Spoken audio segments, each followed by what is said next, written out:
the pleasure to present to you Dr. Martin Luther King, Jr.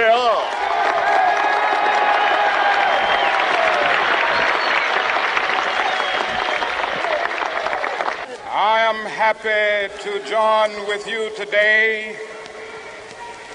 in what will go down in history as the greatest demonstration for freedom in the history of our nation.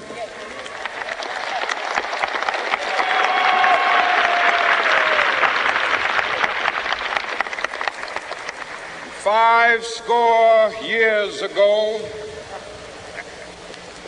a great American in whose symbolic shadow we stand today signed the Emancipation Proclamation. This momentous decree came as a great beacon light of hope to millions of Negro slaves who had been seared in the flames of withering injustice. It came as a joyous daybreak to end the long night of their captivity. But 100 years later, the Negro still is not free. 100 years later,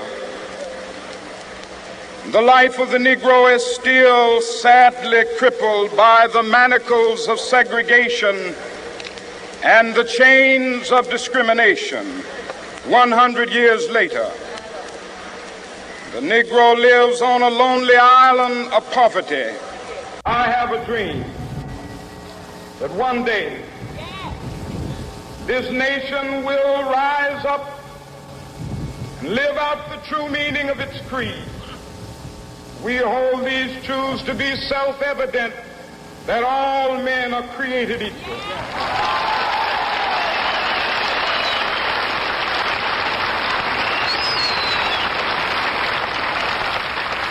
I have a dream that one day on the red hills of Georgia, the sons of former slaves and the sons of former slave owners will they be able to sit down together at the table of brotherhood. I have a dream that one day, even the state of Mississippi, a state sweltering with the heat of injustice, sweltering with the heat of oppression, will be transformed into an oasis of freedom and justice. I have a dream. My four little children will one day live in a nation where they will not be judged by the color of their skin, but by the content of their character. I have a dream today.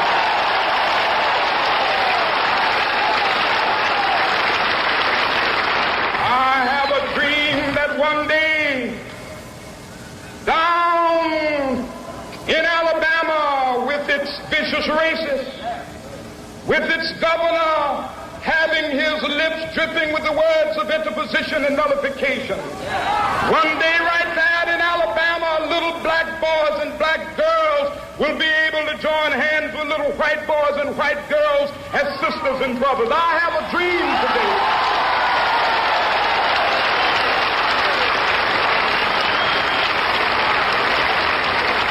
I have a dream that one day every valley shall be exalted, and every hill and mountain shall be made low. The rough places will be made plain, and the crooked places will be made straight, and the glory of the Lord shall be revealed, and all flesh shall see it together.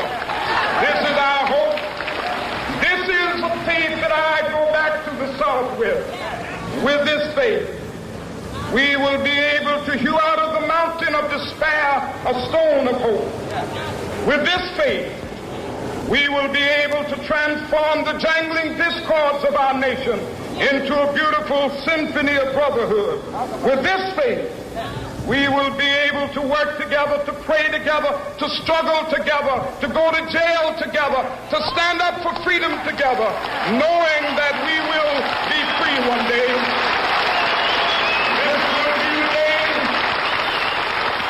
This will be the day when all of God to sing with new meaning, my country, tears of thee. Sweet land of liberty, of thee I sing. Land where my fathers died, land of the pilgrim's pride.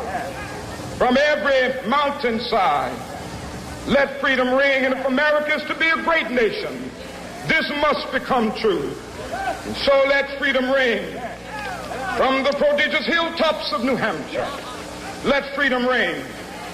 From the mighty mountains of New York, let freedom ring. From the heightening Alleghenies of Pennsylvania, let freedom ring. From the snow-capped Rockies of Colorado, let freedom ring. From the curvaceous slopes of California.